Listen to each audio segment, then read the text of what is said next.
Africa is becoming more populous and richer. It has experienced unprecedented and uninterrupted economic growth for the past 3 decades. But if African countries are to become economically successful, their governments will have to implement adequate policies which contribute to the expansion of the private sector, job creation, and an increase in the productivity levels. Corruption must be dealt with in Africa. Unemployment, mainly among the youth, is another challenge facing African leaders. These and many more issues that hinders our growth will be discussed on the banner and provide the why, how, and what to accelerate the continent's dream of economic freedom. Watch on the banner every Saturday. It's going to be hot, heated, but focused. Africa's future success will depend on stability, sound policies, and solid institutions. Don't miss this.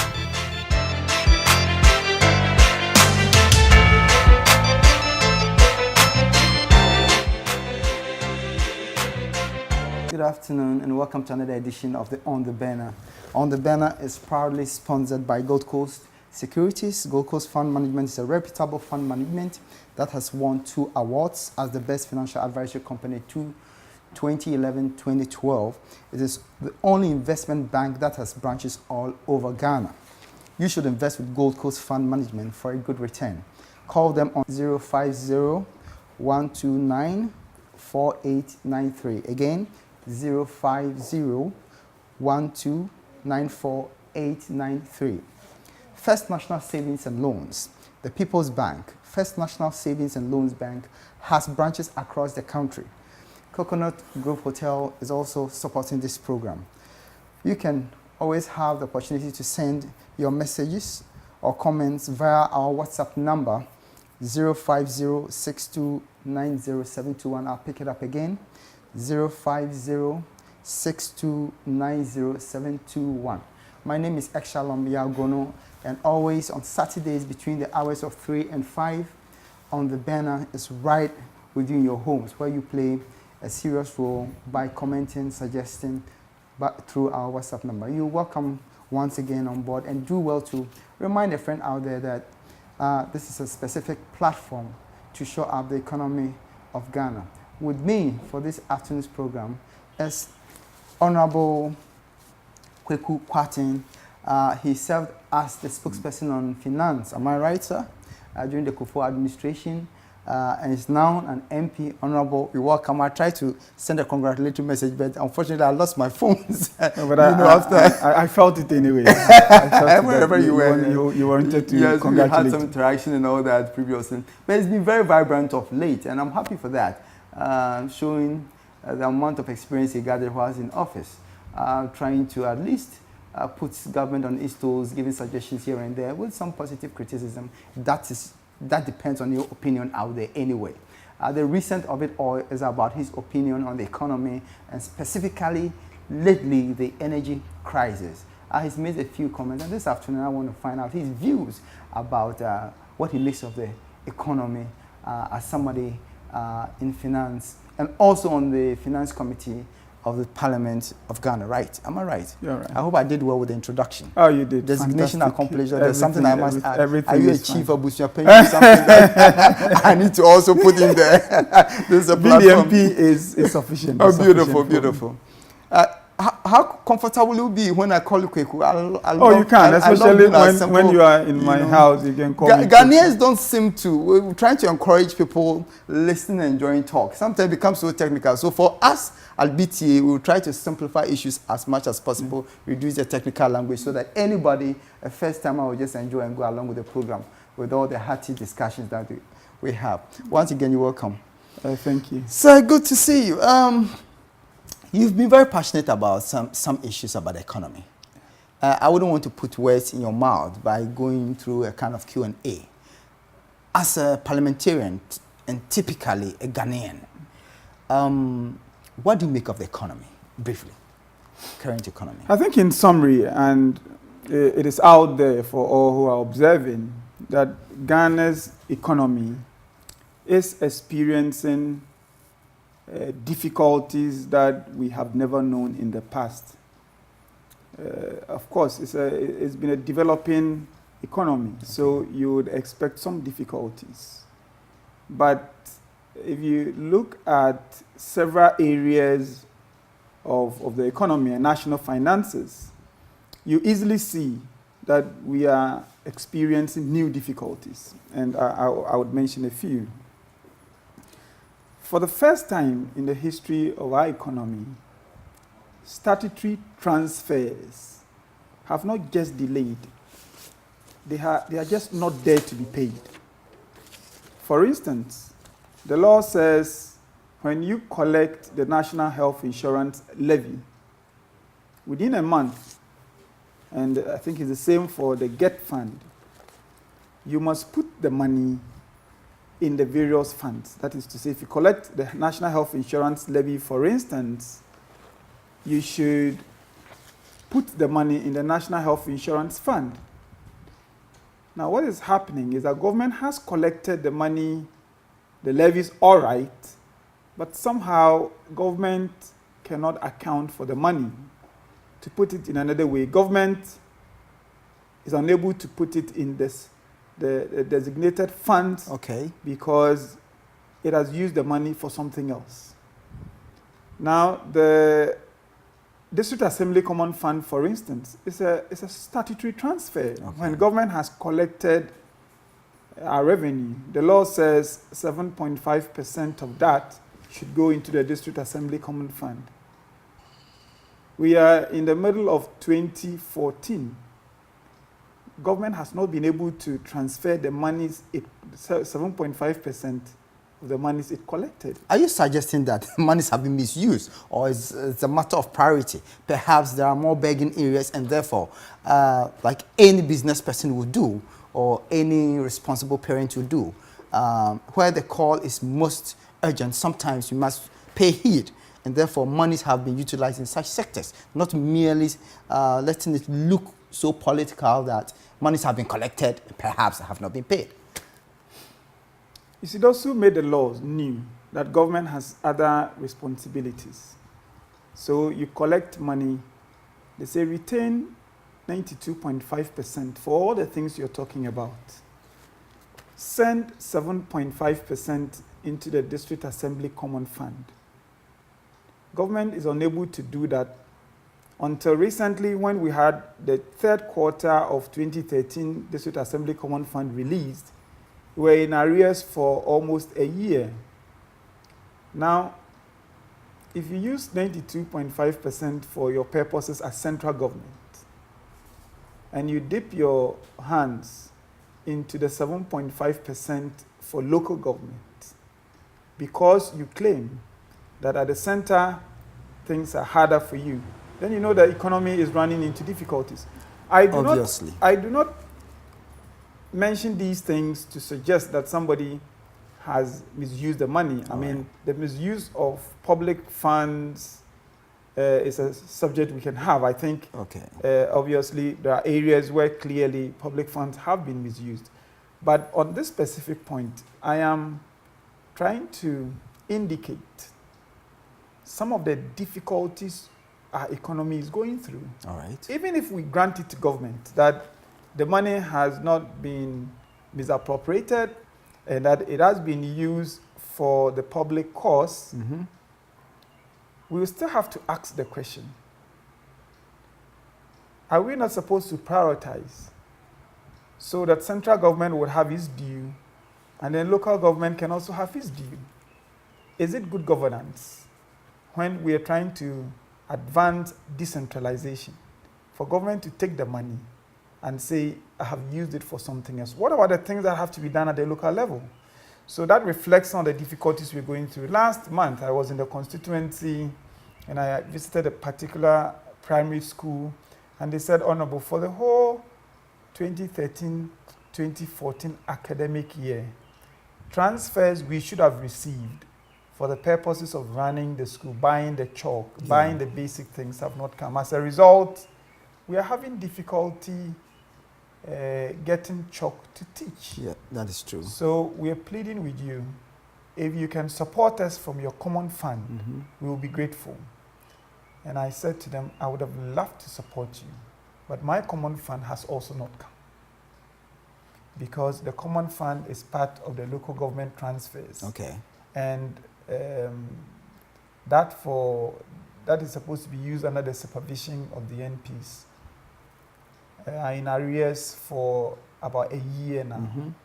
So I told them it is the reason I'm unable to. You see, I'm pointing out these things so we bring home the point that our economy is going through unprecedented challenges. Is it a fault of the current government, or perhaps it is something that we overlooked as a nation over the years? Because a casual look will tell you that things have not been better under any government, and government after government, cost of living has been what? Growing higher and higher since independence. So will you blame it at the doorstep of a particular government? I'm not interested in doing that. Okay. I'm not interested in blaming anybody. Okay. What I'm interested in doing is telling the people in charge of our nation right now that these difficulties exist. We must recognize them, admit them, find out why we're here, and assess government strategies for taking us out of here. That's what's of interest to me. Now, I have mentioned the transfers to reflect on the difficulties we're having. Obviously. But you can also even look at public borrowing. All right. We seem to be borrowing more now, more than ever. And but again, mathematically, not to cut you in there, that should be the case, because if monies that should be allocated are not being allocated, or statutory payments are not being done, obviously, like you did say, there's a gap, and therefore that gap needs to be filled. And if you don't have, you have to go out borrowing just to survive. Is it avoidable? What you're saying suggests that the statutory transfers have been done, and government is saying that, look, I was able to do that because I borrowed. But we've just had a discussion that those statutory transfers have not been done. And still we are borrowing. So, to what use have we put the millions and billions of not just cedis, but dollars that we have borrowed? Now, again, I have heard responses from people who speak for government that we borrow to put into development projects. Yeah. That may well be, I grant that to them. It's for the people of Ghana to look around and to see whether infrastructure they are seeing sufficient investments in energy, and therefore they are getting reliable energy supply, whether they are getting sufficient investments in roads. It's for Ghanaians to judge. But the point I am making is that when you borrow to the point that interest payment as government expenditure is now the second biggest expenditure in the records of government, that is serious. That money that should have gone into the provision of social services are now being used to pay interest on loans we have borrowed. It would have been a more comfortable reality if we could, for instance, say, because we borrowed to fix our energy delivery difficulties, that is how come we're here. And that giving that energy can help our industries to produce more, we can export more, we get higher corporate taxes, we are in a position to pay back this. Now we have borrowed, our energy sector is in trouble, our industries have extreme difficulty, they are having to lay off workers. Yes. They are unable to produce as they should have. Therefore, corporate taxes are going down. Our balance of payment, that is to say how much, balance of trade, that is more basic for us. How much we export relative to what we import. Yeah. We are exporting less and less relative to what we import. As a result of which our CD is in trouble. That is increasing the production cost of industry. and worsening. A kind of vicious cycle. And exactly, and nothing, worsening. nothing seems to, click. Exactly, and worsening the state of our companies. The result is that the cost of living goes up because our the value of our CD keeps going down. Yeah. When that happens, life becomes more difficult for ordinary people, with the consequence that poverty increases. Now, that is the effect of some of the technical things we are discussing. In the end, the outcome is with the deterioration in the lives of ordinary Ghanaians. Are these things you've mentioned, and many more I know you could have touched on, because I've done a little bit into things that you have made mention of passionately. Are you suggesting that some of these are avoidable with the passion, the angle, or the trajectory of your argument?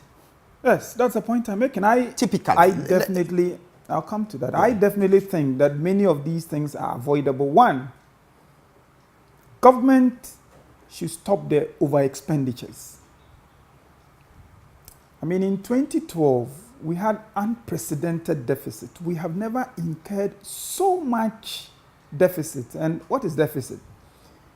It is the difference between the extent of your expenditure and how much resources you were able to raise in a particular year. All right.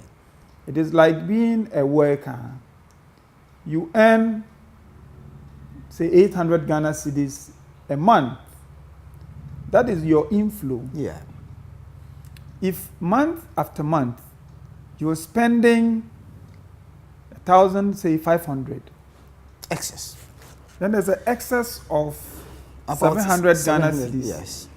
In terms of national accounting, we call that a deficit. Yeah. Now, when you keep doing this year after year, then as it would be if you were an individual, we would say your finances are in trouble. Yes, as a country, our finances are also in trouble in that regard. Now, how does that impact on some of the weaknesses I have indicated? You see, once you overspend, you must finance that over expenditure. You must look for the money to pay for the over expenditures you have made.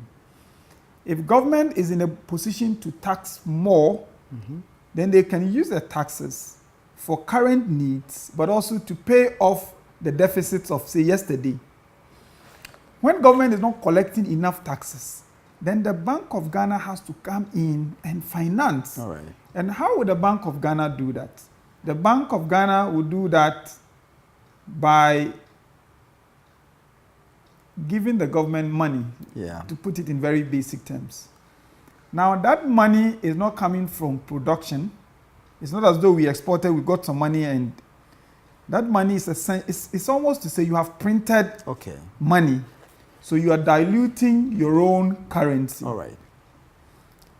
The effect is that your currency becomes lighter, and then you see your cedi depreciating. So government over expenditure is one of the biggest burdens that this economy is carrying. Is it a mistake? It could have been deliberate. Perhaps it's a one-off expenditure, and therefore a government thinks that let's do it. After all, in the end, we may come back and tidy things. Is it not mathematically right? It is not a from what is going on. It is you are in the finance. You are a member of the finance committee. I'm sure you have a critical and detailed look at some of the happenings in terms of the economy of Ghana. Are there no deliberate decisions? Were there mistakes, or perhaps attributed to ineptitude by somebody who should have done his work well? Because I don't think any responsible government would deliberately mishandle the economic affairs. Lack of discipline. I don't know what you call you're consciously running a deficit. What I think happens. It's about over expenditure. It's about over as against estimated whatever expenditure. Yes, but then you go into overdrive or excess. Perhaps you did something impulsive, like we all do. So if it's something that was done impulsively, sometimes deliberately, because you think that in future you might need this. So what I'm trying to make, my point is that, is it not possible that government would have embarked on economic track that led to the deficit because it is a one-off expenditure, which perhaps in future might yield some dividends?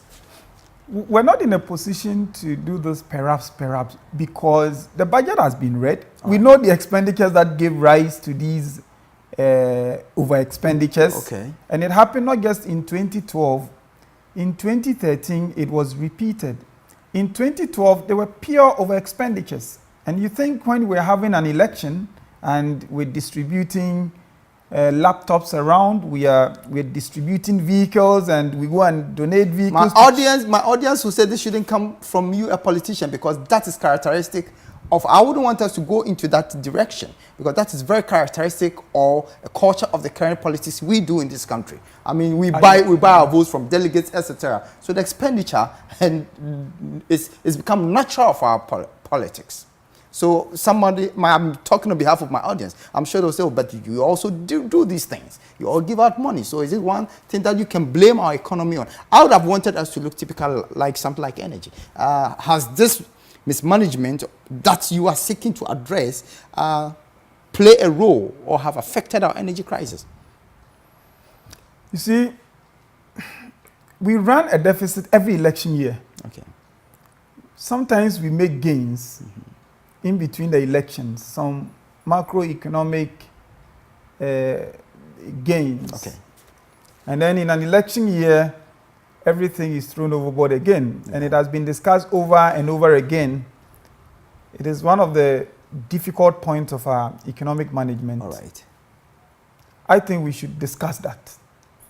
If we pretend that, well, that's all politicians do. That's our culture. So let's leave it to happen. Then we may as well stop this interview, because we will not be solving the problems. I mean, we cannot leave what ought to be done and pretend that it's part of our culture and therefore it should happen. I know you didn't intend to put it that way, but what it really is that is hurting our economy. That is it. And when I speak like this, I am not necessarily speaking in respect of this administration or that administration. I am telling you that in 2012, it could have been any government. Okay. But the over expenditures of 2012 were unpardonable. They were unprecedented. Okay. Now, in 2013, government tried to curb expenditure a bit, but our inflows dropped so drastically that in the end, the gap between our expenditures and our inflows remained where they were previously. And I'm saying that when that happens, somebody has to finance the over expenditures. Yes. It leads to a deterioration in our currency. Yes.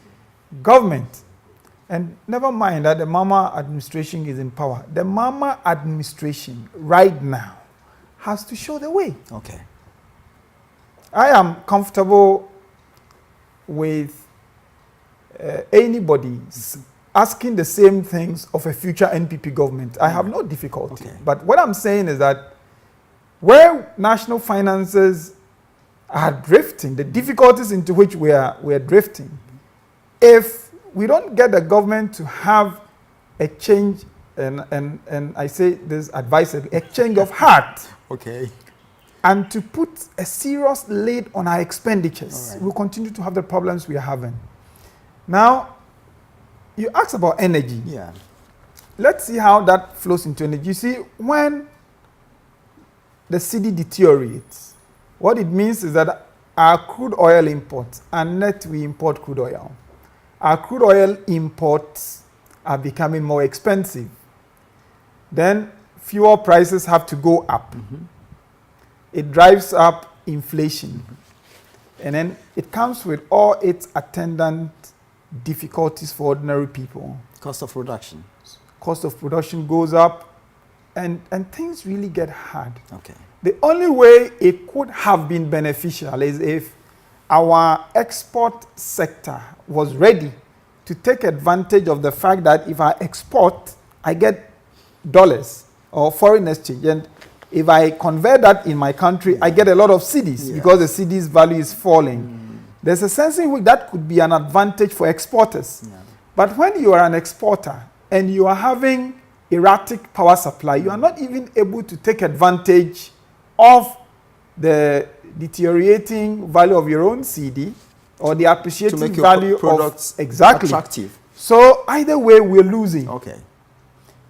Now, how do we fix some of these problems? I've first indicated that government ought to look at its over expenditures. Discipline in terms of. And I have spoken with people in government who give me the impression that we have cut to the barest minimum. All right. I don't think so. Still, things I think more can be done. The SUBA payment, Yeah. the 74 million Ghana cedis that was paid to SUBA, I have looked at the details.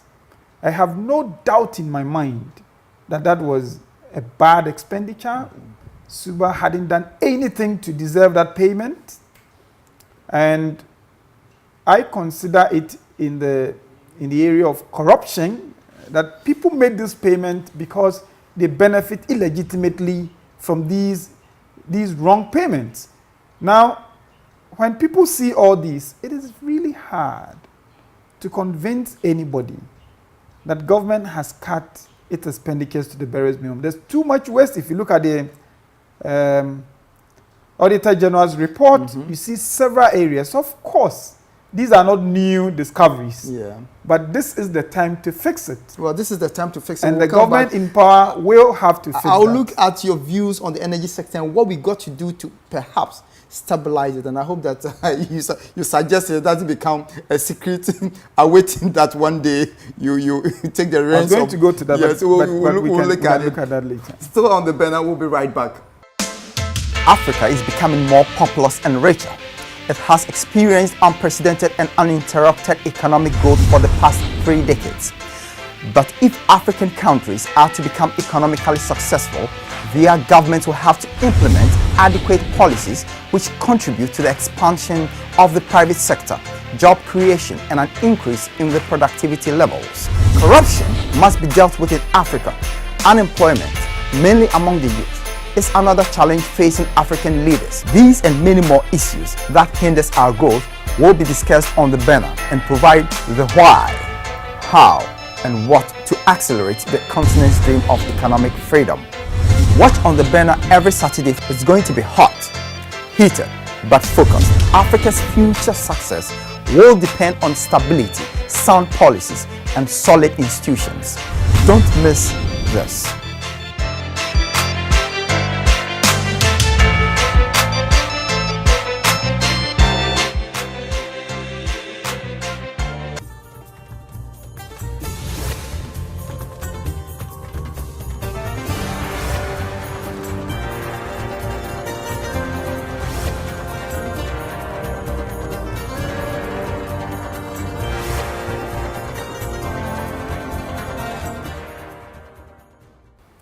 You're back on the banner. I've been a very hearty discussion with MP for Boase West Constituency, Honorable Kweku Kwarteng. I believe that you're following the discussions and you're getting your suggestions, your questions, whatever it may be, to be part of the program. To get us on the WhatsApp is 05062907721. Again, 05062907721. You can send your messages coming. I will be ably supported by Gold Coast Fund Management. That's Gold Coast Securities. Gold Coast Fund Management is a reputable fund management that has won 2 awards as the best financial advisory company 2011-2012. First National Savings and Loans has also been in support of this program. The People's Bank, First National Savings and Loans Bank, has branches across the country, and Coconut Grove Hotel, where we do our live broadcast. You can still be part of the show. Keep the messages flowing. Sir, I'll be very much interested in what you make of it, because recently you've made some statements with regards to the energy sector. I don't know how the economic mismanagement affects energy. I don't know if there is any relationship there. Whether it is or not, what should we be doing? Because energy is so critical and fundamental to industry. Not only industry, our general lives. You know, keeping a home without we've been so much energized by electricity lately. What do you make of the energy crisis we find ourselves?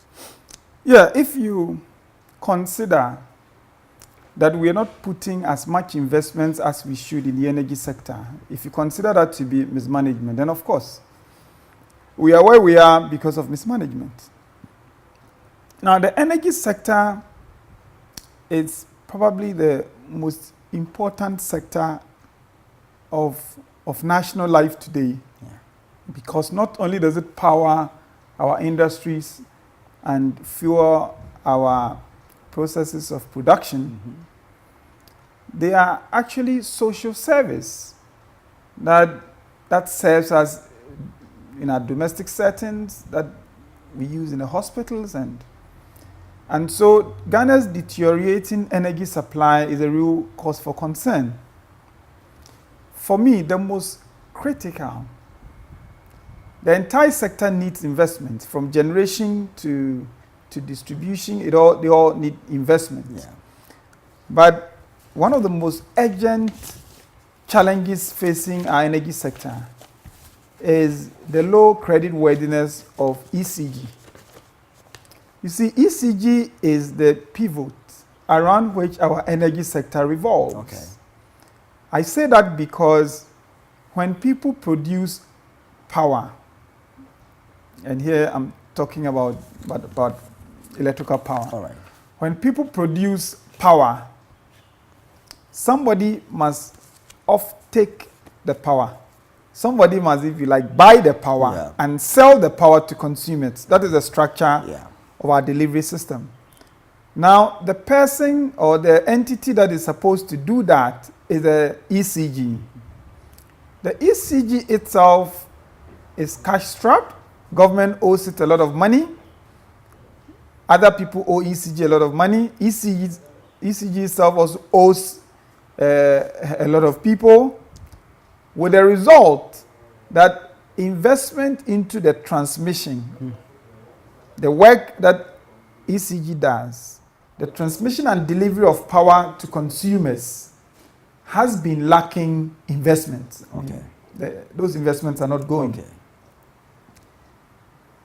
And therefore, ECG, because of these difficult financial situations, ECG cannot invest in these, as I have already indicated. All right.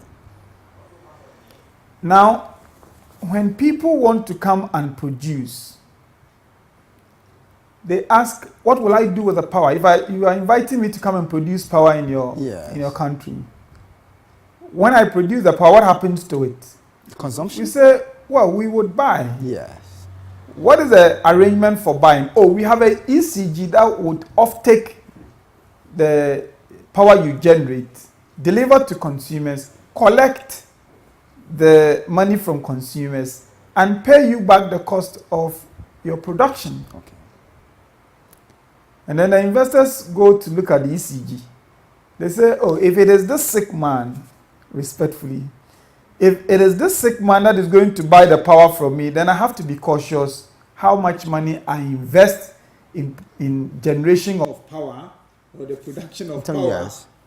Because I am not too sure whether if I put in so much, the they'll man, be able to take care. The ECG that is supposed to offtake the power and deliver to consumers is in a position to do that. Because of the low credit worthiness of ECG, they cannot attract investments. Oh. So I think that one of the most critical things we need to deal with in our energy sector is the conditions of ECG. And again, I want to see what government is doing in this regard. Government knows that ECG is in financial difficulties. It knows that ECG has low credit rating. And I want to see government interventions in this area. That what specifically is government doing in respect of ECG? But that is just one level of the issue. The other considerations are, we talk of crude oil being too expensive to power our generator sets. Yeah. So everybody now, and legitimately so, is talking about alternative gas. So we are generating gas. As I speak, the country is consuming power at a rate of 10% increase every year, minimum. Okay. So it is predictable that, say, in 2050, 2030, we would need so and so amount of power. All right. It is predictable. Now, what do you want to see from the managers of our energy sector? Are those strategies that are being pursued to match supply of energy with this demand? Okay. I've heard many people talk about the associated gas at Jubilee, that we're going to get something from there. And when we get it, we'll get our own oil. The truth of the matter is that Jubilee is going to give us 80 million standard cubic feet per day. That cannot even power the generator set in Takoradi. So I do not think referring to Abuaze? Yes, you cannot power the Abuaze sets. What we will get in terms of gas? Yes, from Jubilee. Cannot even power the Abuaze plant alone. It can't. Let me move on. Now, we talk about the Sankofa and the 10 projects. These are projects that are not going to see light till 2018 at the earliest, because some of the contracts have even still not been activated. So I worry that the fuel, the supply of fuel in the medium term is not clear. All right. Arrangements to get that done are not clear. Okay. And again, I want to see from government a clear strategy that would persuade me that yes, at a rate of 12% increase in consumption or demand per year, I can also supply this, and these are the interventions, and we must have it in terms of availability of fuel, gas, it appears right now. In terms of those who are going to build the generator sets, so that they will use the gas to power the sets and to generate energy. And then, of course, as I have perhaps said and oversaid, how government is dealing with the transmission issues, which is directly dealing with the ECG. Until I'm able to get clear explanation from government on going forward, how these matters should be resolved, I am considerably pessimistic that we're going to be in this difficult and erratic power supply for quite some time. But then there's a little light at the end of the tunnel. Mr. Boa, the Minister of Energy, is alleged to have said, just yesterday, I got wind of that in the third quarter, perhaps, there will be some relief, counting on the Atuabo gas processing plant, that will have some relief. Are you optimistic? I would want to be, but I don't forget that the president himself has since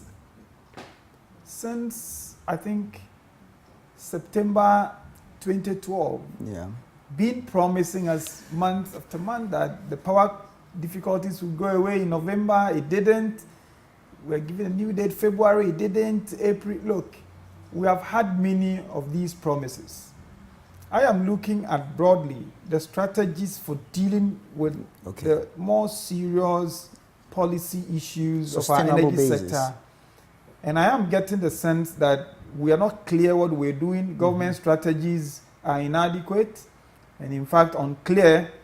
And if we didn't do that, as for the promises, they're easy to give. We would be here next year still lamenting about erratic power supply, because don't forget, when this power crisis, the current one, started, we were told that it was because of the West African gas pipeline, an accident there. That is what I was coming to. And then we moved on. The crisis didn't go away. Then we said, oh, it is because one of the thermal plants and had a problem. And then we were told that it is because one of the plants in our Takoradi has been shut down for repairs. The problems continue, and now we're being warned that there is water shortage in respect of our hydro dams. So at each point, we're shifting, there is a reason why we don't seem to really know what the situation is. The reality is that the framework for power delivery is weak. The policy environment is unclear. Plus, the difficulties of the pivot of our energy sector, making those who are supposed to invest in generation uncomfortable, have all contributed to. We'll continue with this, and when I come back from a short break, I want us to look at the human resource capacity, because the blames are becoming unbecoming, like we normally say. We'll be right back.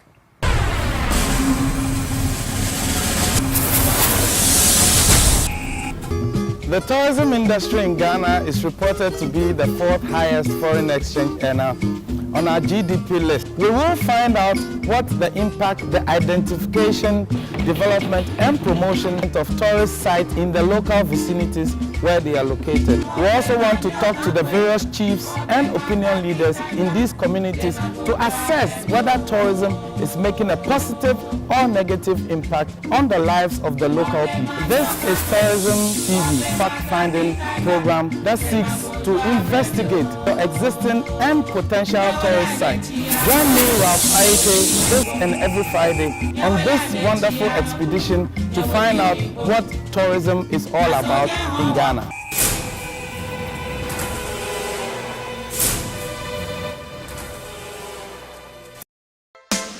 Africa is becoming more populous and richer. It has experienced unprecedented and uninterrupted economic growth for the past 3 decades.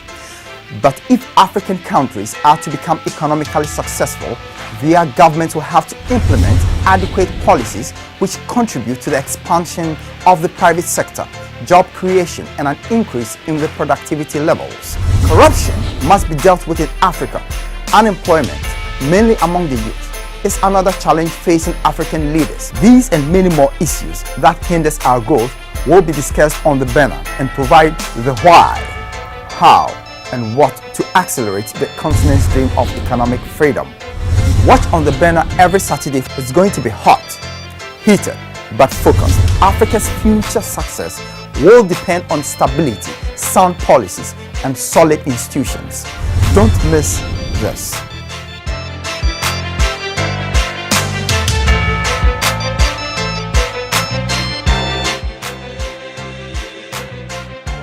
Welcome back. Still with Honorable Kweku Kwarteng, MP for Obuasi West. Sir, blame. This is about pipe, it's about equipment, it's about natural source, water. Why don't we anticipate? Are we not, because this is not the first time? And perhaps it has taken kind of turn to a certain higher degree because of the immense demand for power, looking at the population growth, industrial growth, and all that, and therefore demand. Why haven't we been able to determine or perhaps anticipate, like you said, the averages are there? Is it because we've not taken that area seriously, or we lack as a nation the requisite human resource to really manage the energy sector, which is so critical to our economic health? I think Ghana has an impressive set of skills and expertise to be able to deal with those problems. I have no doubt at all that we have the expertise. The problem has been discipline. The discipline to do the things we are required to do. The discipline to spend our money in the right places. All right. It's like a father in the house that definitely wants to see his children in school. No father really wants to have a child that doesn't get a good preparation for life. All right. But the father likes to drink beer and likes to go after the women and likes to do all the wrong things. And so in the end, he's left with very little for the children's school fees. And you ask, why? Is it that the father is wicked? It's not that the father is wicked as such, but it's because of the lack of discipline. Okay. Oh, you use batteries. Like we're saying, so seriously, we just had an experience of our outage. It's one of those things characteristic of the nation, but we can still do something little. So you are sure we have the human resource, but then it's because of poor prioritization of what we should use our scarce resource in terms of finance, money for. Is this not a critical issue in terms of revenue mobilization? Because many organizations may have not, companies may have not anticipated this, or perhaps acquisition of generator, or because electrical power from Electricity Company of Ghana or Great or wherever it is seems to be cheapest for industry. Is it not going to culminate in a total disaster for our industry? It is, and I think as a country, resources would always be limited. Now, when you have those limited resources, you put them in the most critical areas of your needs.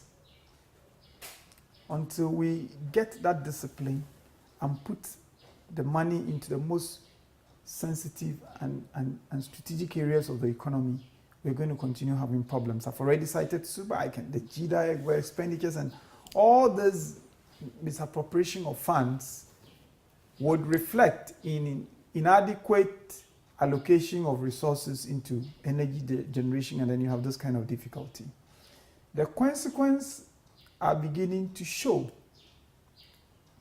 Tema, the once industrial hub of this country, is a pale shadow of its former self.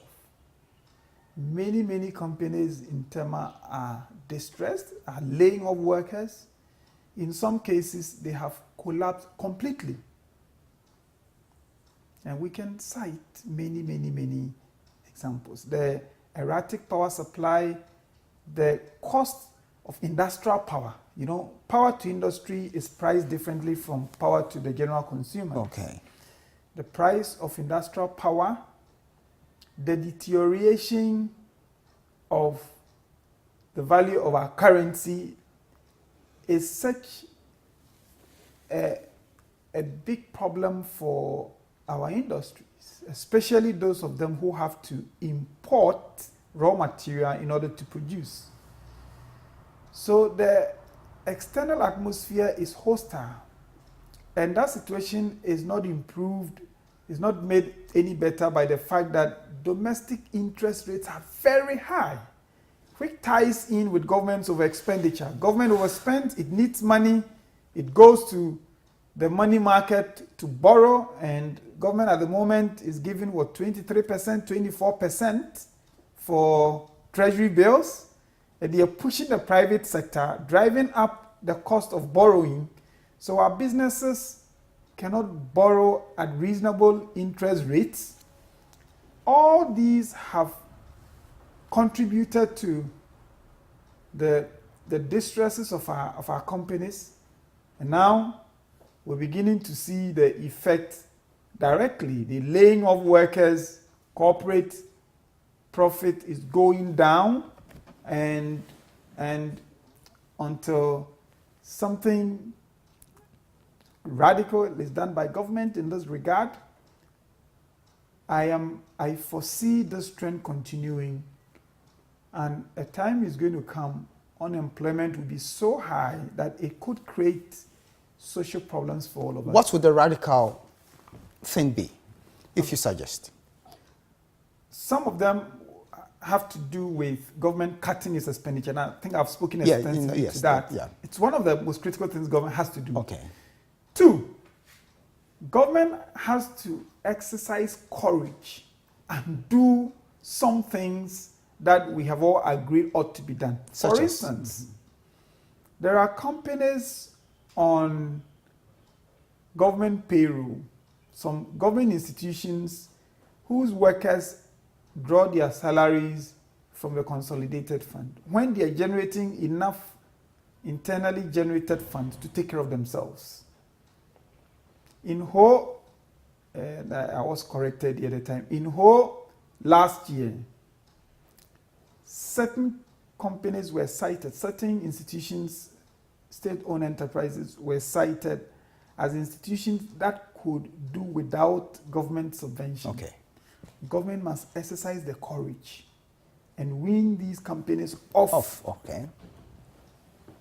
If government did that, then our wage bill that government has been lamenting about would reduce. Energy. What do we do? Energy, we should pay attention to ECG.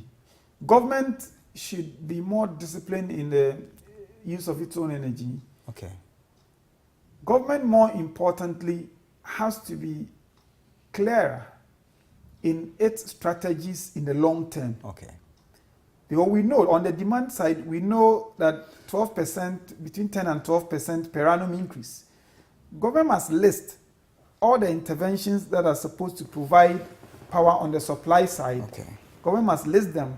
And let's all ask the question, would these interventions deliver power to respond to the growing demand? All right. Government ought to be doing those things so that we can all contribute to government strategies. On this note, Honorable, thank you very much for honoring our interview. I believe we need more time, but I'll create a platform for the other discussions, detailed discussions. And I hope that you also have the courage to at least give us a clue and not just put everything perhaps waiting for your turn of the national, responsibility. I think we need all hands on deck. I agree with you. And there are no special things to do. They are the basic things we need to do are the things I have indicated. I don't think anybody has any special ideas going forward. If government will have the discipline and do these things, the right thing at the right time, I'm sure we would overcome our difficulties. Thank you very much, and God bless you. Thank you too. Still on the banner, we'll be right back. Africa is becoming more populous and richer. It has experienced unprecedented and uninterrupted economic growth for the past 3 decades. But if African countries are to become economically successful, their governments will have to implement adequate policies which contribute to the expansion of the private sector, job creation, and an increase in the productivity levels. Corruption must be dealt with in Africa. Unemployment, mainly among the youth, is another challenge facing African leaders. These and many more issues that hinders our growth will be discussed on the banner and provide the why, how, and what to accelerate the continent's dream of economic freedom. Watch on the banner every Saturday. It's going to be hot, heated, but focused. Africa's future success will depend on stability, sound policies, and solid institutions. Don't miss this.